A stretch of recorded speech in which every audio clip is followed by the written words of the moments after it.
This week, after getting booed off the field in a Browns preseason loss, Deshaun Watson told reporters the fans booing him had nothing to do with performance, that it was personal, and that the same fan base had cheered when he tore his Achilles. Within 48 hours, he was walking it back, saying his emotions got the best of him.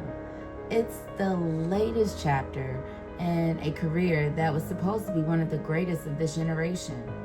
National champion, 3-time Pro Bowler, the kind of player franchises trade 3 first-round picks for without blinking.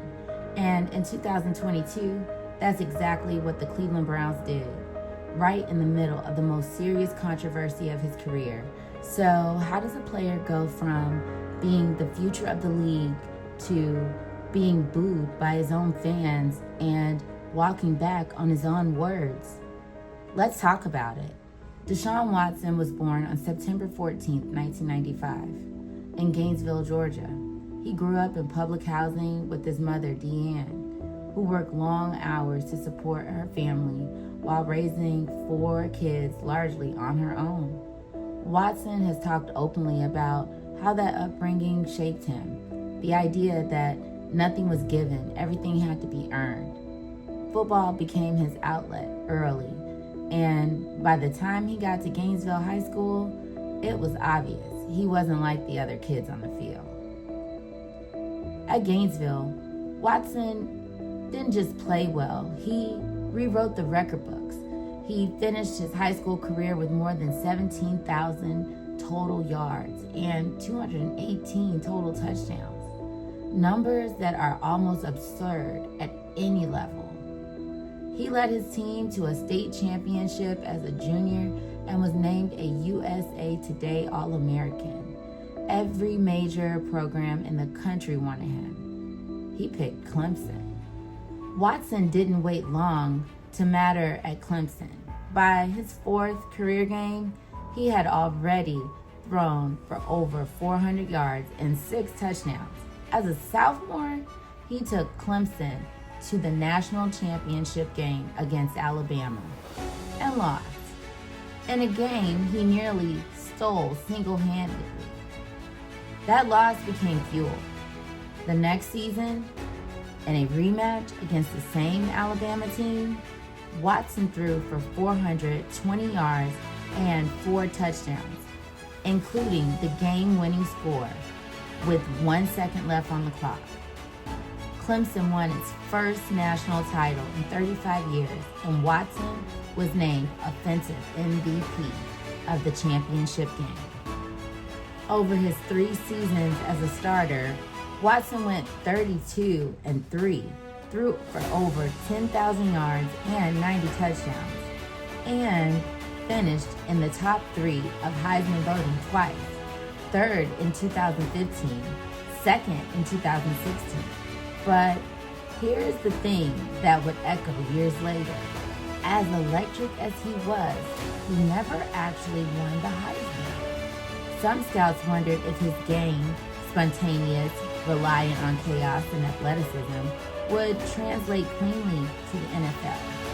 It was a small crack in his otherwise perfect resume. He declared for the draft after his junior year. The 2017 draft class produced 3 quarterbacks who would go on to define the next decade of football. Mitchell Trubisky, Patrick Mahomes, and Watson. Trubisky went 2nd overall. Mahomes went 10th. Watson fell all the way to 12th, where the Houston Texans traded up to grab him. In hindsight, it's one of the most talked about draft classes in NFL history. But at the time, Watson wasn't even considered the top prospect at his own position. He was about to make that look like a mistake. Watson's rookie season was one of the most electric stretches in recent NFL memory. In just 7 starts, he threw 19 touchdown passes and looked like the most dynamic player in football. Full stop. He was the NFL Offensive Rookie of the Month in October. Then, in practice, he tore his ACL, and the magic carpet ride stopped cold. But he came back in 2018 and 2019. He led Houston to back-to-back division titles, made the Pro Bowl both years, and became the first player in NFL history to throw for 10,000 yards and rush for 1,000 in his first 40 career games.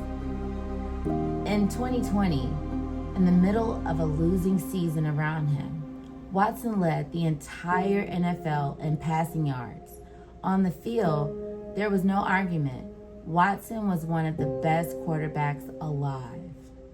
Hey, real quick, just in case you're new here, I just want to let you know that this is what In the Play with Jay does. You get hot take NFL reactions, breakdowns on NFL players, the good, the bad, and the ugly, and you can even get a little football 101. So be sure to subscribe, turn notifications on. That's right. And also leave a comment. I want to know what you think. I want to hear from you. Okay, let's get back to it. In March 2021, everything changed.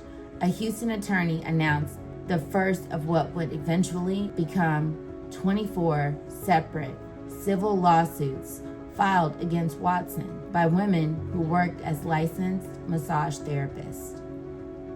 The lawsuits alleged sexual assault and misconduct occurring during private massage sessions between 2020 and 2021.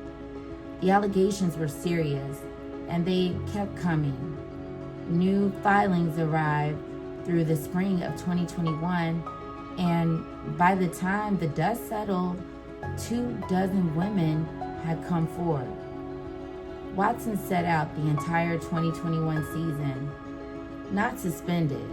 The Texans simply kept him off the field while the situation played out, and Watson himself later said he requested a trade.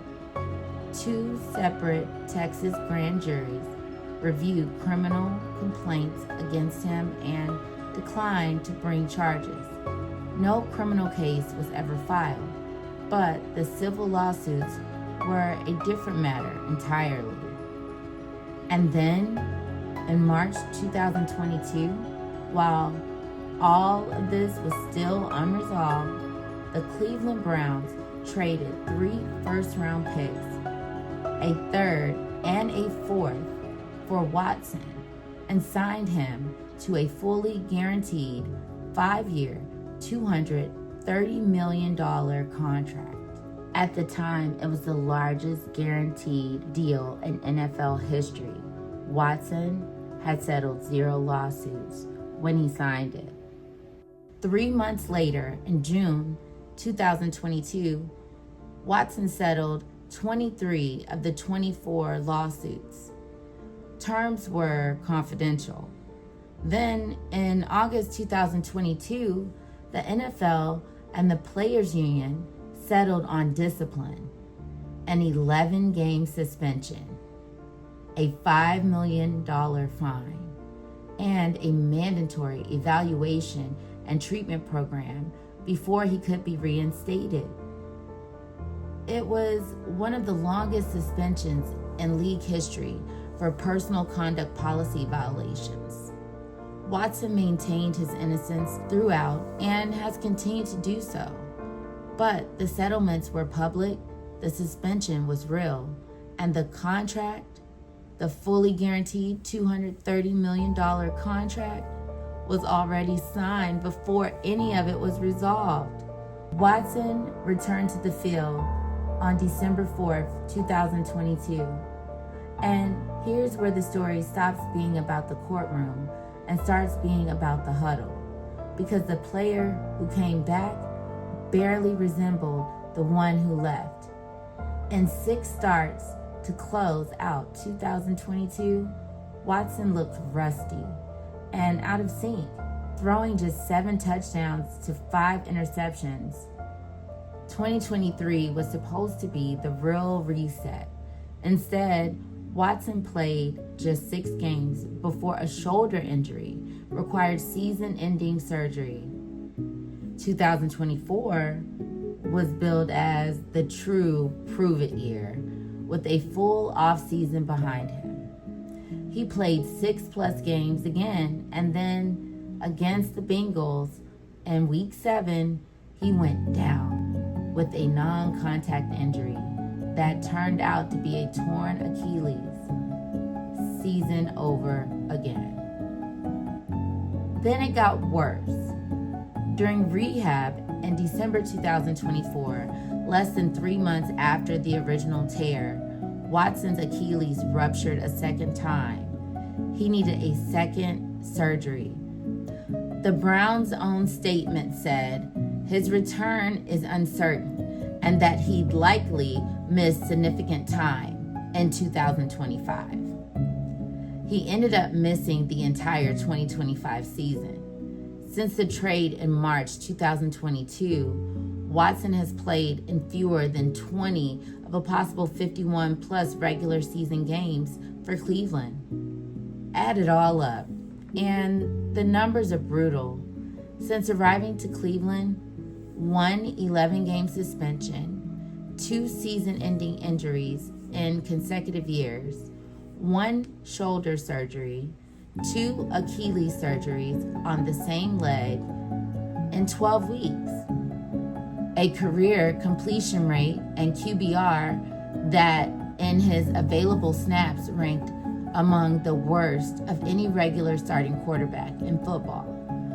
The contract, $230 million, fully guaranteed, that's been widely called one of the worst in NFL history, not because of talent, but because of what the team paid versus what they've actually gotten to put on the field.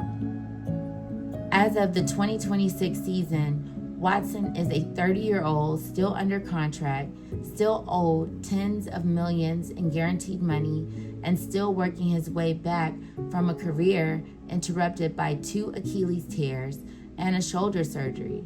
The Browns have already drafted 2 other quarterbacks, Dylan Gabriel and Shedeur Sanders, signaling they're no longer building around him. Watson has said publicly that he feels strong and considers this season a real comeback. Whether his body agrees with him is the open question nobody can answer yet. Some people will look at Deshaun Watson's story and see a cautionary tale about guaranteed money, a front office that signed a $230 million check in the middle of an active legal crisis and never got a return on it. Others will focus entirely on the allegations themselves and the fact that the settlements aren't verdicts, but they're not nothing either. Both of those things are true at the same time, and that's what makes this one of the messiest stories in modern NFL history. On the field, Watson was once one of the most talented quarterbacks alive. Off the field, his name will always be tied to those 24 lawsuits, and right now, at 30, coming off 2 Achilles tears, he's fighting to prove that there's still a football chapter left to write. Okay, so next time on In the Play with Jay, you got to make sure that you are tuned in. I'm going to be covering a lot more players, and their stories are so exciting. But I have to make sure that you're subscribed. That's right. Click subscribe, and do me another favor. Turn those notifications on, and be sure to comment. I want to hear what you think. Do you have anyone you want me to cover? Do you have anything that you'd like to ask? I do respond. So be sure to subscribe and turn those notifications on. And if you want more from this year's NFL season or from all the wonderful players of the NFL, be sure to stay tuned right here in the Play with Jay.